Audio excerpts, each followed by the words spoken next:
अपनी स्क्रीन पर एक वीडियो का थंबनेल आप मुलाहिज़ा कर रहे होंगे। हमें किसी भाई ने ये शेयर किया इसका लिंक, तो हमने ये वीडियो मुकम्मल देखी। मुफ्ती फ़ज़ल हमदर्द साहब ने शिया कम्युनिटी के साथ हमदर्दी करने की कोशिश की, लेकिन इस हमदर्दी के दौरान उन्होंने क्या क्या बोंगियाँ मारने के रिकॉर्ड कायम किए, वही आज आपको बताने जा रहे हैं। और इसके ऊपर समझ लीजिए हम बिल्कुल शॉर्ट आपको बताएंगे कि अगर आपने पूरी वीडियो देख ली है ना, और दूसरी तरफ आपने इसका टाइटल देखा है, तो समझ लीजिए बहुत मिसलीडिंग टाइटल बनाया गया या थंबनेल बनाया गया। लिखा गया खिलाफत अली का ऐलान अरफा में क्यों नहीं हुआ। हालांकि इस पूरी वीडियो के अंदर ये बात साबित ही नहीं कर सके मुफ्ती फ़ज़ल हमदर्द साहब। मुकदमा इसी किस्म का कायम किया कि जनाब खिलाफत अली का ऐलान नबी इस्लाम करके गए, लेकिन उसके ऊपर कैसे इन्होंने घुमाया लोगों को। एक तरफ कहते हैं अली मिर्ज़ा के ऊपर इल्ज़ाम लगाया कि जनाब ये नबी इस्लाम के ऊपर क्यों ऐसी कैद या शर्त लगा रहे हैं कि वो थोड़े से लोगों में अगर गदीर का ऐलान हुआ है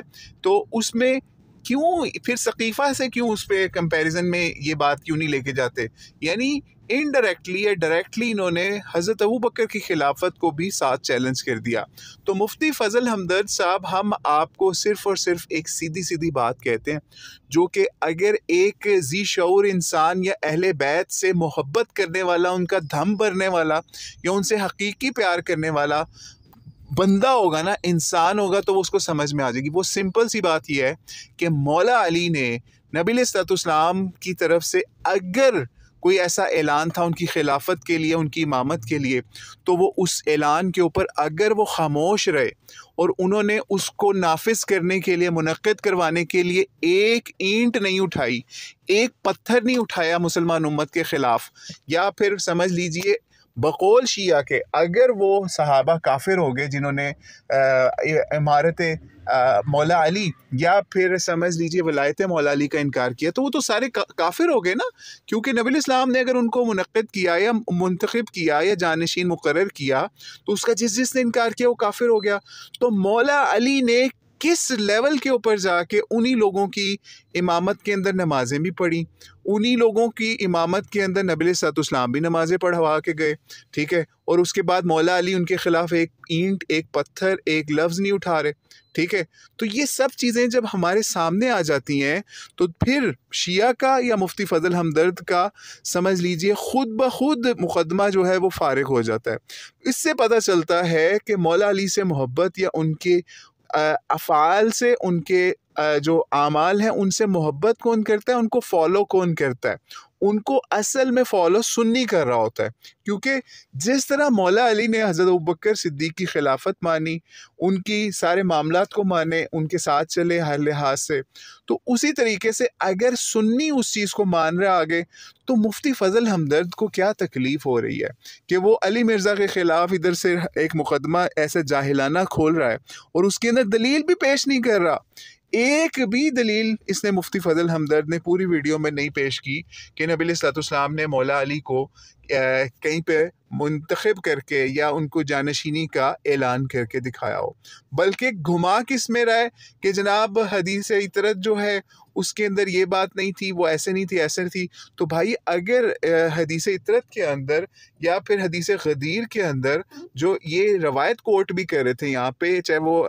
हज के खुतबे वाली थी, उसकी समझ लीजिए उसकी रवायत के ऊपर या उसके इलल के ऊपर या फिर उसके अंदर जो मामलात हैं, उसके लिए तो एक अलहदा वीडियो करेंगे ताकि इनका इल्म हदीस के हवाले से भी हम पोस्टमार्टम कर सकें। लेकिन यहाँ पे सिर्फ आपको जनरल बात बता रहे हैं या आम अवाम के लिए बात बता रहे हैं, जिसको इस बंदे ने घुमाने की कोशिश की कि हदीस इतरत के अंदर या हदीस गदीर के अंदर कहीं पे भी नबी इस्लाम ने मौला अली का नाम लेके नहीं कहा कि जनाब ये मेरा खलीफा है, ये मेरा जानशीन है और इसकी आप लोग बैत कर लें। और मुफ्ती फ़ज़ल हमदर्द ने ये सारे काम इस वीडियो के अंदर करके दिखाए हैं और बग़ैर किसी सबूत के, ठीक है। तो अगर आप आज मुफ्ती फ़ज़ल हमदर्द साहब या कोई भी शिया ये चीज़ समझता है या अक़ीदा रखता है कि मौला अली ने नबी इस्लाम की तरफ से जानशीन बनने के बावजूद खामोशी इख्तियार की, तमाम अहले बैत ने भी यही काम किया, तो उनके ऊपर क्या फतवा आएगा, जो फतवा आप सहाबा पे लगाते हैं तो उन पे क्या आएगा। और अहले बैत के हवाले से इन्होंने एक और बात कही कि नबी इस्लाम ने उनको अपना वसी बनाया। तो भाई अहले बैत में से कौन से वाले अहले बैत को अपना वसी बनाया, उसमें क्या इसका जिक्र आता है? बिल्कुल नहीं आता उस रवायत के अंदर। अगर अहले बैत को वसी बनाने की बात है तो अहले बैत के अंदर तो मौला अली से भी अगर हम देखें तो मौला अली से भी टॉप की हस्ती जो है वो सैयदा फातिमा तो ज़हरा सलामुल्लाह अलैहा है, क्योंकि नबी इस्लाम की बेटी भी हैं, जन्नत की औरतों की सरदार भी हैं, और बहुत सारे उनके मामलात हैं जो नबी इस्लाम की ज़ुबान से निकले हुए हैं। हत्ता कि नबी इस्लाम ने उनको अपने जिगर का टुकड़ा तक कहा हुआ है। तो ये सब चीज़ें उन क्या फिर वो वसी बनी? क्या फिर वो खिलाफत की अहल थी? ठीक है, उस चीज़ पे जाएंगे। या फिर आप हज़रत अब्बास को फिर इसका अहल करार देंगे? जो हज़रत अब्बास मौला अली से जब झगड़ा हुआ तो उन्होंने हज़रत अब्बास के बारे में क्या अल्फाज इस्तेमाल किए, जो राफजी जो हैं सिर्फ हज़रत उमर के हवाले से वो अल्फाज नकल कर देते हैं आप, कि जनाब हज़रत उमर ने कहा था, आप लोग खुद मुझे ये बात समझते थे। तो वो हम अल्फाज दोहराना भी नहीं चाहते जो अहले बैत ने में से एक अफजल हस्ती या बड़ी हस्ती सैयदना अब्बास ने मौला अली के लिए इस्तेमाल किए। हम तो उसको एक समझ लीजिए वक्ती तनाज़ा समझ के उसको भुला देते हैं। लेकिन अगर उसी रवायत को आप लोग पेश करेंगे तो फिर आपको दिखाएंगे, वो रवायत किसी को चाहिए तो दे देंगे भाई हम, लेकिन वो लफ्ज़ नहीं बोलना चाहते कि मौला अली के बारे में अहले बैत में से हज़रत अब्बास ने क्या अल्फाज इस्तेमाल किए। तो क्या हज़रत अब्बास भी वसी थे? ठीक है, तो किधर किधर घुमाएंगे इन चीज़ों को, फिर कहेंगे जी नहीं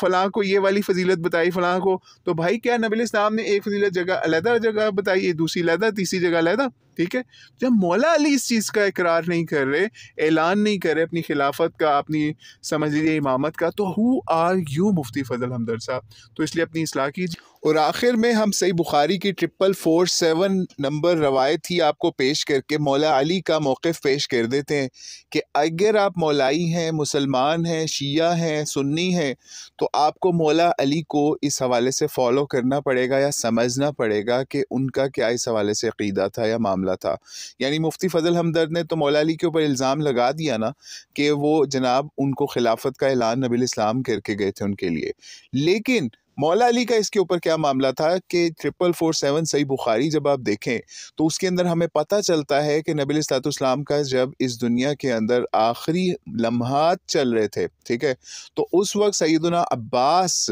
आए मौला अली के पास और उनको कहा कि आओ चलो हम नबी इस्लाम से वसी का मामला, वसीयतों का मामला, या फिर अमर का मामला, या वली अमर का मामला, या खिलाफत का मामला, या उम्मत की बागडोर संभालने वाला मामला जो है उसके ऊपर बात कर लेते हैं, पूछ लेते हैं, नहीं तो बाद में फिर हमारे लिए मुश्किल ना हो। यानी मौला अली को भी उन्होंने कहा कि बाद में तुम्हारे लिए फिर मुश्किल होगी इस हवाले से। लेकिन और कस्में खा खा के उनको मौला अली को इस हवाले से कायल करने की कोशिश की कि आओ नबी इस्लाम के पास चले। इवन यहाँ तक कह दिया कि जो आसार नबी इस्लाम के ऊपर है ना, वो जो है हमारी आल या हमारा जो भी मामला है बुजुर्गों का, उसके अंदर जब भी जिसके ऊपर भी ये आसार आते हैं तो वो फिर बचता नहीं है, वो इस दुनिया से चला जाता है। तो इन सब दलीलों को मौला अली ने उस वक्त रद्द किया और उनको कहा, और मुफ्ती फ़ज़ल हमदर्द का भी वहाँ पे मौला अली ने रद्द कर दिया। कैसे किया कि वल्लाह कसम खा के कहा कि अगर मैं नबी इस्लाम के पास इस वक्त चला गया इस अमर के हवाले से, या अमर खिलाफत, या अमर मुस्लिमीन के हवाले से, या फिर वसी होने के हवाले से, या वसीयतों के बारे में जो आप कह रहे हो कि वसीयतें जो हैं वो ले लेते हैं या पूछ लेते हैं, तो अगर नबी इस्लाम ने हमें इनकार कर दिया या मुझे इनकार कर दिया इस हवाले से, या अमर के हवाले से, या खिलाफत के हवाले से, या बागडोर संभालने के हवाले से, तो फिर ये मुसलमान हमें कभी भी हमें जो है अमर के अंदर, मामले के अंदर, मुसलमानों के मामले के अंदर, या वली अमर के अंदर हमें कभी भी कोई हिस्सा नहीं देंगे, या हमें कभी भी चूज़ नहीं करेंगे, या कभी भी हमें पसंद नहीं करेंगे। ठीक है, यानी अगर नबी इस्लाम ने हमें मना कर दिया, औकमा अली अलैहिस्सलाम, यानी मौला अली ये फतवा दे रहे हैं या बता रहे हैं मौला अब्बास को भी और मुफ्ती फ़ज़ल हमदर्द जैसे लोगों को, जब हम ये 4447 सही बुखारी पहुंचा रहे हैं तो वो मौला अली बता रहे हैं कि सही बुखारी से बता रहे हैं, ठीक है, जो हम बता रहे हैं आपको आज कि जनाब कि नबी अलैहिस्सलाम ने कोई ऐसा ऐलान नहीं किया। अगर ऐसा ऐलान किया होता तो हज़रत अब्बास तो मौला अली को आके यही कहते ना कि हम तुम्हारे बारे में बैत हो गई या ऐलान हो गया, तो आओ ज़रा जो है ना उन्हें कहें नबी अलैहिस्सलाम को कि मजमे के अंदर तुम्हारी खिलाफत का दोबारा ऐलान कर दें। जब अरफा में गदीर में कोई ऐसा ऐलान हुआ ही नहीं, तो इसीलिए ना हज़रत अब्बास को इस तरह की कोई इन्फॉर्मेशन पहुंची है ना मौला अली को कि वो इस तरह का कोई क्लेम करें। लेकिन आज के राफजी हमदर्द को या रवाफिज को ये इन्फॉर्मेशन पहुंच गई भी है और वो उसके ऊपर अपनी जहालतों के पहाड़ खड़े कर रहे हैं। लेकिन उन पहाड़ों की हैसियत यह है कि वो राई के दाने के बराबर नहीं है, क्योंकि मौला अली जो है उनके साथ हम खड़े हैं, उनके मामले के ऊपर उनके अकीदे के साथ हम खड़े हैं कि उन्होंने किस तरीके से हज़रत अबू बकर की बैत भी की। लेकिन ये मुफ्ती फ़ज़ल हमदर्द इस वीडियो के अंदर इस लेवल पे जहालत पे गया कि इसने कहा जनाब गदीर के ऊपर और अरफा के ऊपर जो है ना, गदीर के ऊपर दोनों को पहले तो मिक्स भी किया और ये भी कहा कि गदीर के ऊपर नबी इस्लाम ने इनकी बैत ले ली थी और हज़रत उमर ने मुबारकें भी दी थी उस बैत के ऊपर। मतलब इससे बड़ी जहालत क्या होगी मुफ्ती फ़ज़ल हमदर्द की जो इसने इस वीडियो के अंदर क्लेम किया। बहरहाल इंशाल्लाह इसके ऊपर तफसीली वीडियो आ रही है जल्दी, जिसके अंदर हम इसके एक एक स्टेप को, इसकी इसी वीडियो के एक एक स्टेप को एक दूसरे चैनल के ऊपर इंशाल्लाह ताला हमारी एक स्ट्रीम हुई है उसके अंदर, लेकिन वो अपलोड 1-2 दिन बाद होगी इंशाल्लाह। उसका भी लिंक आपसे शेयर कर देंगे ताकि आपको इसकी रवायत दरायत हर लिहाज से मुफ्ती फ़ज़ल हमदर्द की जहालत जो है वो आपके सामने मज़ीद एक्सपोज होगी। तो उस वीडियो का भी इंतज़ार कीजिएगा। अल्लाहु आलम बिस्सवाब। अस्सलामु अलैकुम वरहमतुल्लाहि वबरकातुहू।